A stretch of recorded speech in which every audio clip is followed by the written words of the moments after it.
Hi everyone, my name is Patrani Chidananda Shastri, aka Suffocated Art Specimen, aka SAS, and you are listening to Drag Me to Heaven, a podcast where drag queens come ahead and talk about their journey of faith and spirituality and how exactly they navigate the idea of faith and belief systems. So far, we have interviewed a lot of people from multiple regions of the world, and it's really delighted to see how exactly it's getting a very good traction as well as a response. We have completed our first, 100 plays. We have also completed, very good subscription on Spotify. So if you are listening for the first time, I would recommend you to kind of go back and listen to all the other conversations which you have done so far, and also let us know your comments as well as feedbacks at pcsas number 3 at gmail.com. We'll be more than happy to listen to you and understand from where you are coming from. So today's episode is a very special episode because again I'm kind of going ahead and bringing an artist from the neighboring country Nepal, and they are somebody who are a tourist guide as well as drag performer. They are the country's drag queen of Nepal is what their bio says, and that is something which is really interesting. They have started drag and they are one of the pioneers of drag in Nepal. Without any further ado, let me quickly go ahead and introduce you Momolicca. Momolicca is a drag artist from Nepal. They are also a tourist guide. They come from a very great understanding of how drag is regionally being placed in Nepal as well. And in this conversation, we discuss about their faith, how exactly they navigate their faith as well as their drag, and also learn a little bit more about the drag culture of Nepal. So, without any further ado, let's quickly go ahead and chime in Momolika.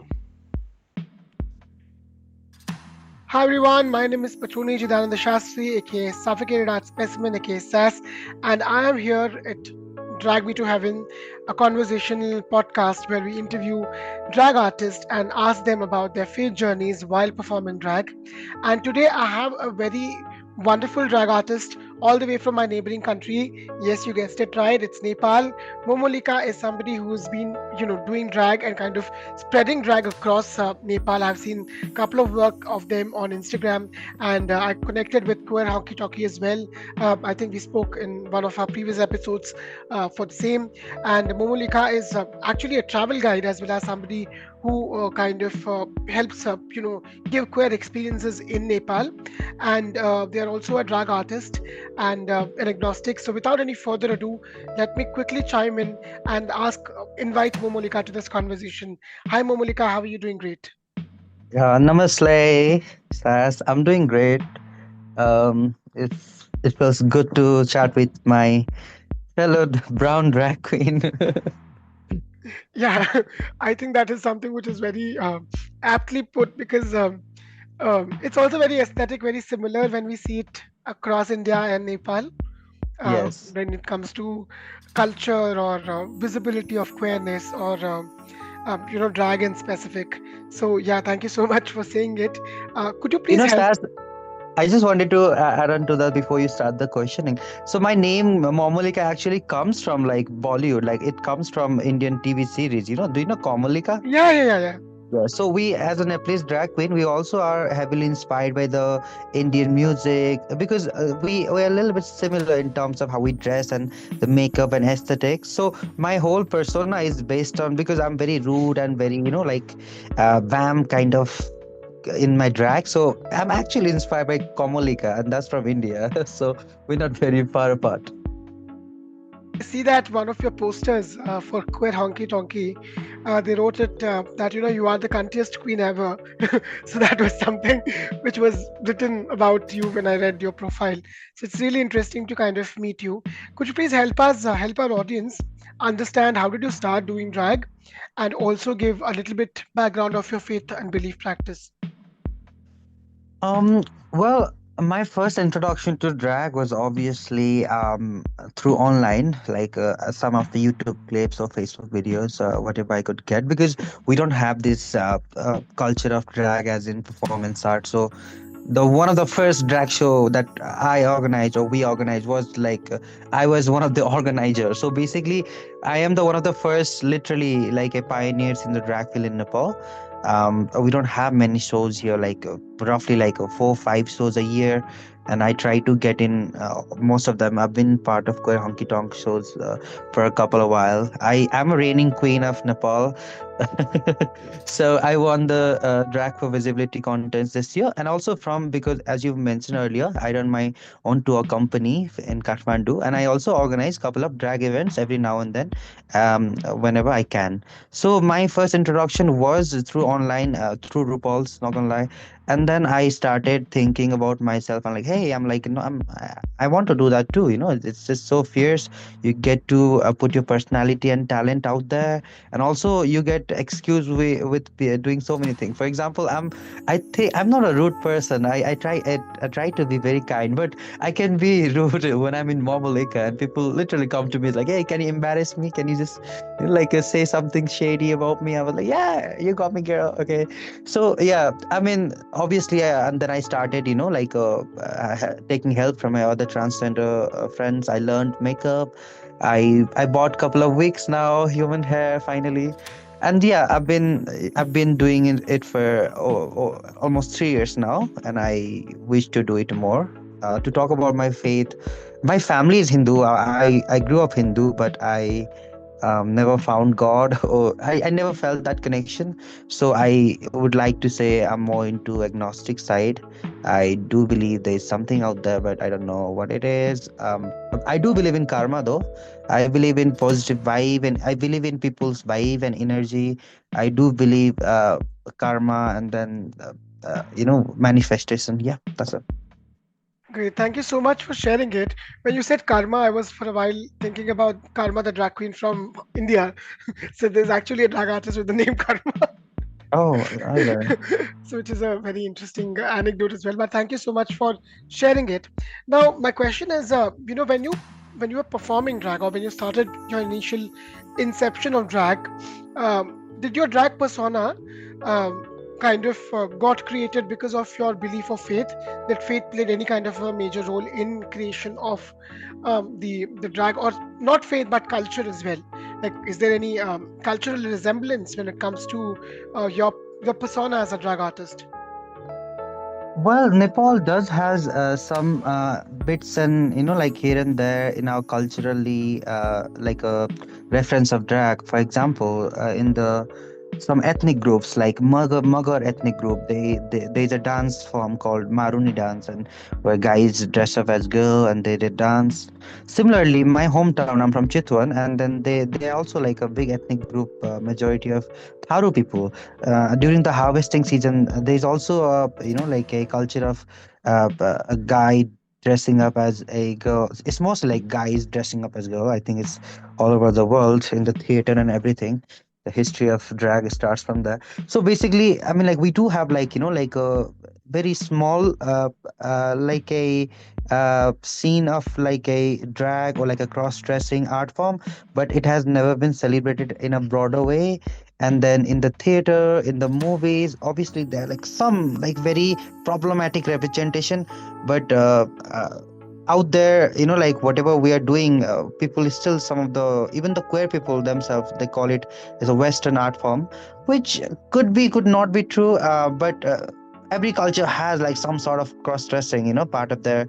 I think I'm not gonna lie, I do remember looking at your I do follow you, and then I saw come across one of your reel, and you were talking about the same thing in India. I do remember, yeah, yeah. And how they think it's a Western, but but we, like our countries have been also doing it, but it has never been celebrated to the extent it should be. So, yes, I mean, a little bit my religious belief.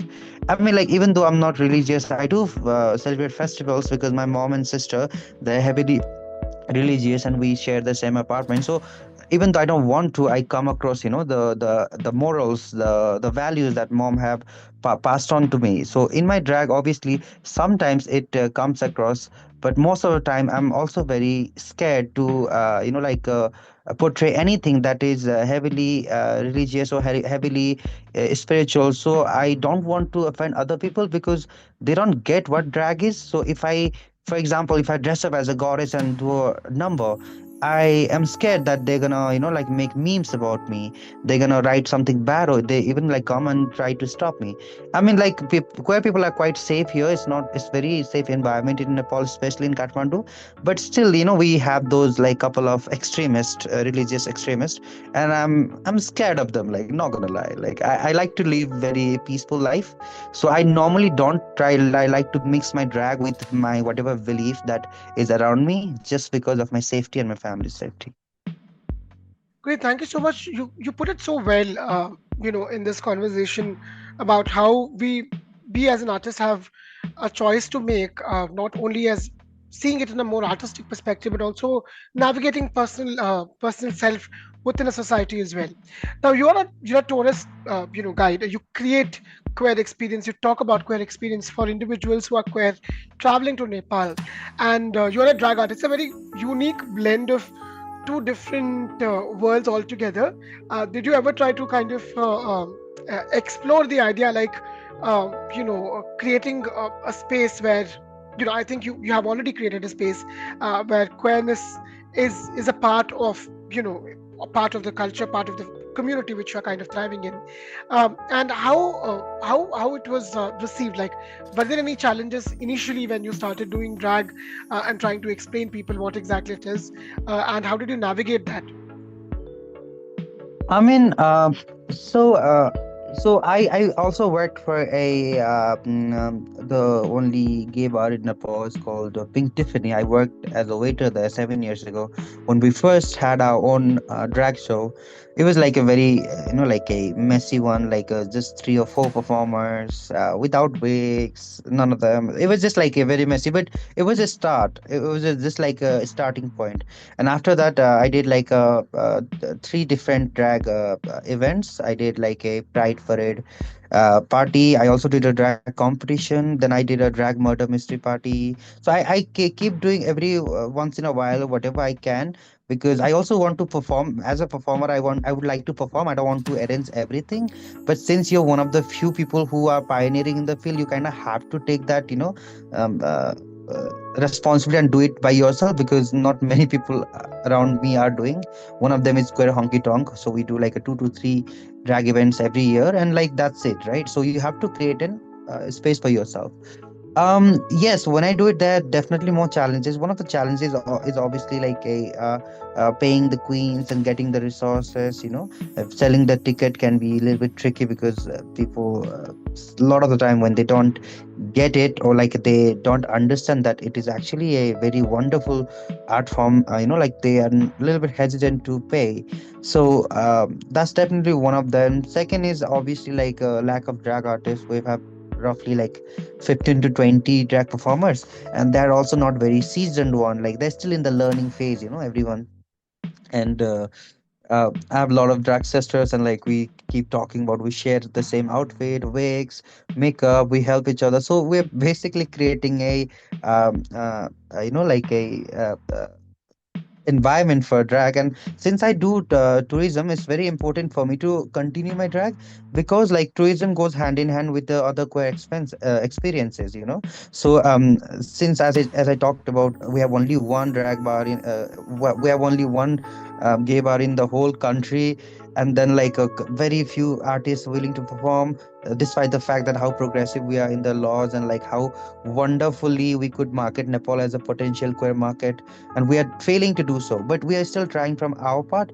And as I said, I would like to continue, because when I do drag, I'm not only doing it for myself, not only for revenue of my company, but also I'm establishing an environment for the future market, and the possibilities in the like a uh, other bars can probably hire drag queens once a month. Like we don't have to do every day. Like, we have to start from somewhere very small, and still we are not being able to do so. But I hope within 2 to 3 years we start having drag shows regularly in Kathmandu. I'm just smiling while you are speaking. The reason it felt so relatable, and then all of a sudden it also felt a space of joy when you're sharing that how exactly drag spaces can be transformed. And I know the pressure of being a performer and organizing an event. It's the tedious pressure of balancing both, and Yeah. sometimes we either work on both, or sometimes we have to compromise on our performance too, push the sales or push the agitation of people. And sometimes we can't do both of them at hand, and it's too much of pressure. Like, any artist should not be given the pressure of I would say agitating people. It's the business person who need to do it. But unfortunately, especially countries or spaces like India and Nepal, where we don't have that much of an access, it's very hard to kind of go ahead and agitate. So you're doing a fantabulous job, and thank you so much for sharing those wisdoms, those words, which kind of transforms and helps a lot of us, especially cross continent, to seek and learn from each other. Now, I just have one last question to you. What is that one advice, one wisdom of thought you would like to pass on to your upcoming generation of drag artists, who might be even coming from spaces which are not mainstream, like which are cities which doesn't have much of an accessibility? What is that one message which you like to pass on to them? I mean, I came from a city where we didn't have like anything, right? Like, in terms of drag, we don't have a stage to perform in. We have to ask, talk to them, convince them that like, hey, like like you gonna make some money as well. Like, just support us and like whatever. So yeah, I definitely know what you're saying, and the audience that I and the fellow like a queer people who want to try out drag. So so I want to tell them that I was in your position like 4 or 5 years ago, where I wanted to do something but I didn't know where to start or how I could contribute to this cause. So my advice to them would be just do it, like, do it from like a small scale. When I first started it, didn't have any budget. I had like a roughly like 7 8 thousand rupees, which is basically Indian 5,000 rupees, and I had to dress up. I have to like I have to show up in a drag for an event, and I just like I did it anyhow. I borrowed my clothes and makeup from my friends. I did like a very hodgy podgy, like a weird kind of makeup.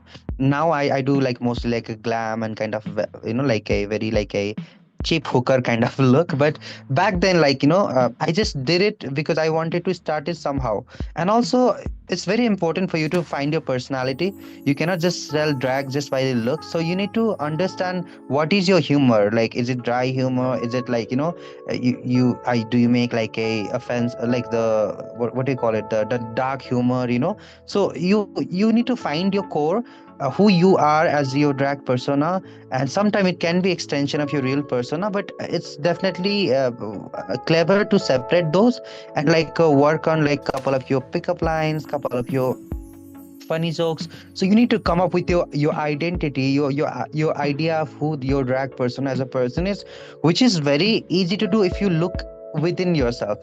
What kind of jokes you laugh with your friends, like how you talk. Do you talk to yourself alone, or are you very like a shy person? So you can play with your personality and like a kind of like a like a brainstorm around it.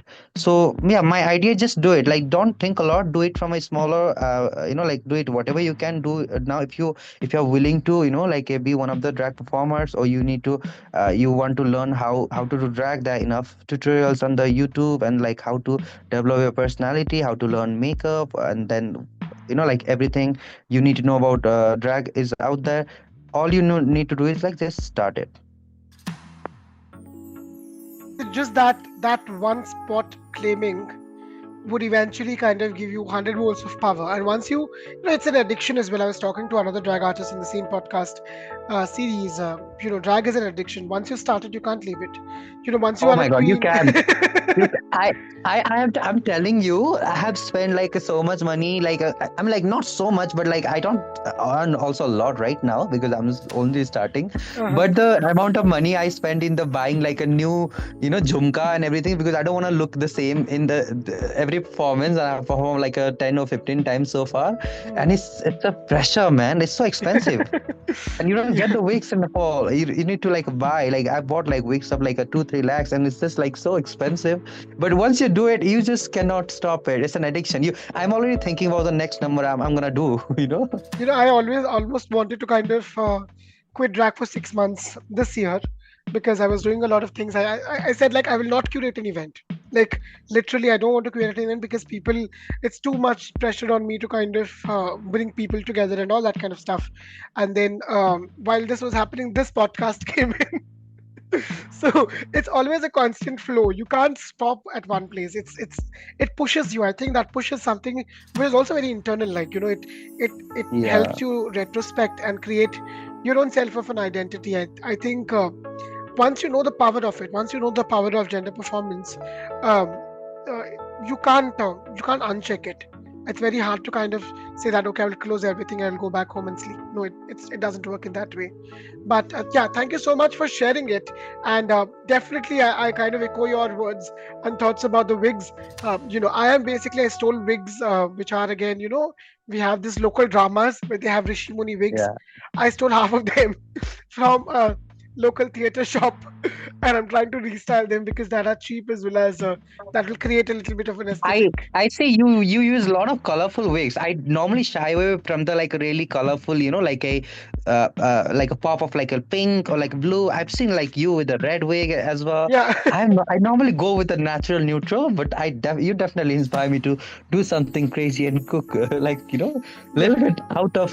But again, like we have a little bit different drag personalities. Yeah. But what I want to ask you is like you need to invite me to India. I would like to I was come there about and to ask you perform. that question. When are you coming to India?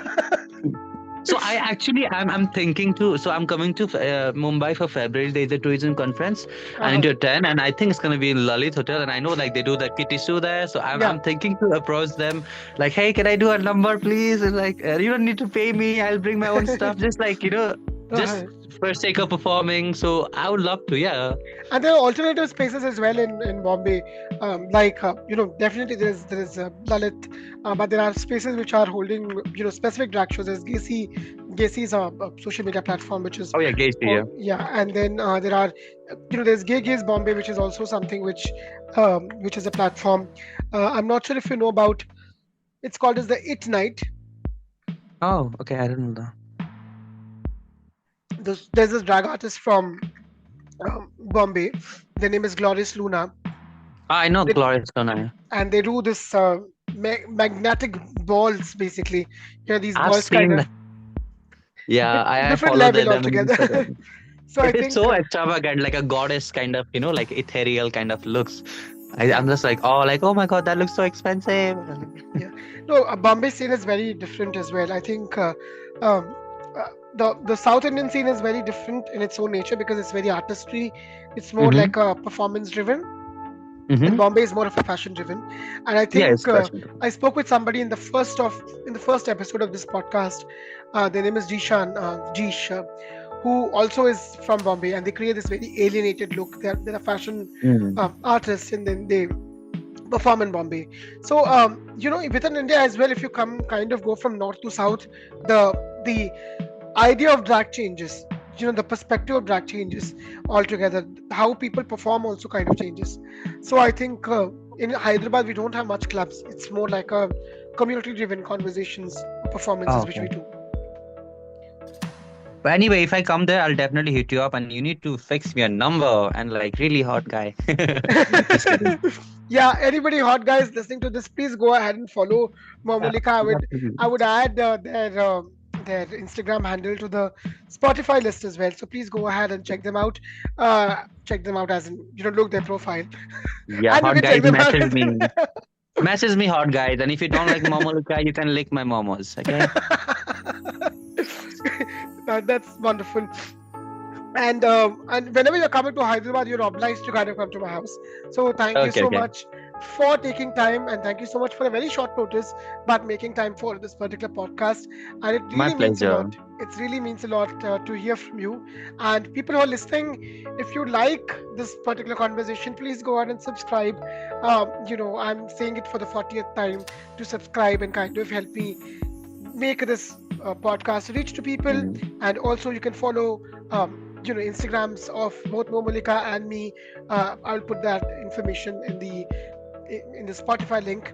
And yeah, Sure. write to us if you have any questions at pcsas number 3 at gmail.com. And I hope I will bring you some more interesting conversations if my throat is not going dead. And I hope that I'll bring some more nuanced information as well as conversations in this particular space. And until then, thank you so much and have a great day.